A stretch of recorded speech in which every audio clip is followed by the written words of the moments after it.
Hello students, आज की video में मैं आपको एक्सप्लेन करूंगा एक्सरसाइज 7.2 का क्वेश्चन नंबर 7।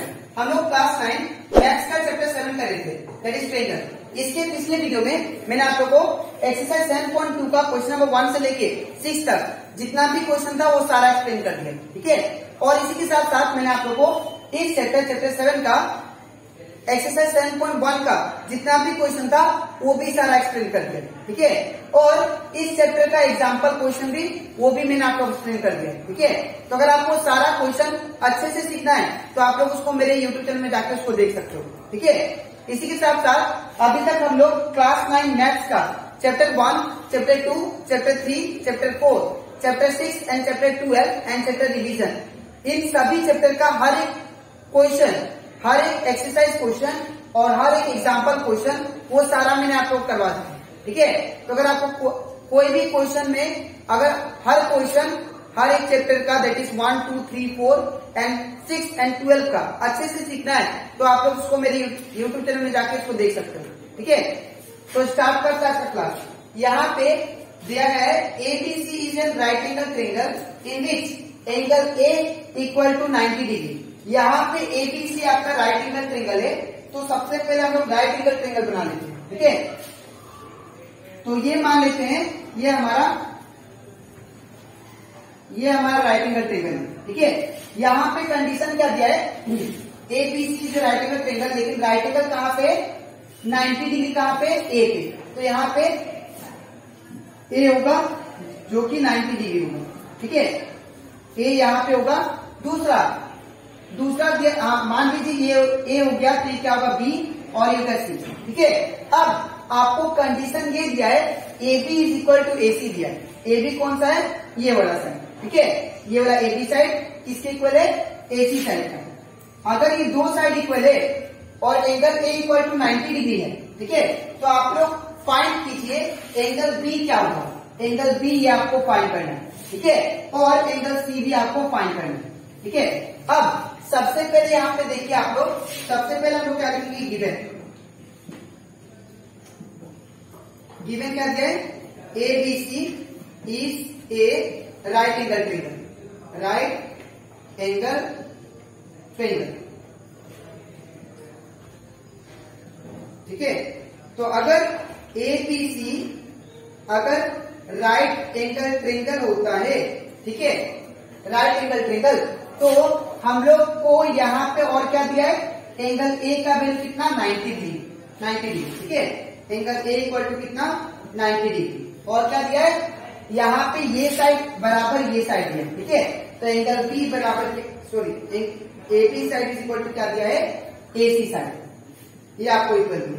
तो अगर आप लोग ध्यान से देखो, मैंने आप लोग को पहले ही बताया था कि अगर एक ट्रायंगल में दो साइड इक्वल होते हैं, ठीक है, अगर एक ट्रायंगल में दो साइड इक्वल होते हैं तो ये साइड का ऑपोजिट एंगल ये वाला और ये साइड का ऑपोजिट एंगल ये वाला, ठीक है। By angle sum property by angle opposite to equal side of a triangle, ये थ्योरम जो प्रूव किए थे उससे क्या हो जाएगा, ये दोनों साइड दोनों एंगल क्या हो जाएंगे, आपस में इक्वल हो जाएंगे, ठीक है।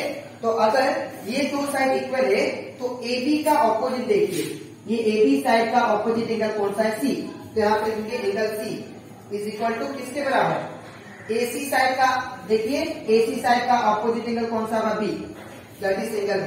ये दोनों क्या है, आपस में इक्वल हो जाएंगे, ठीक है। बाय कौन सा rule, by angle opposite to equal side are equal, ठीक है। By angle opposite to equal side are equal, ठीक है।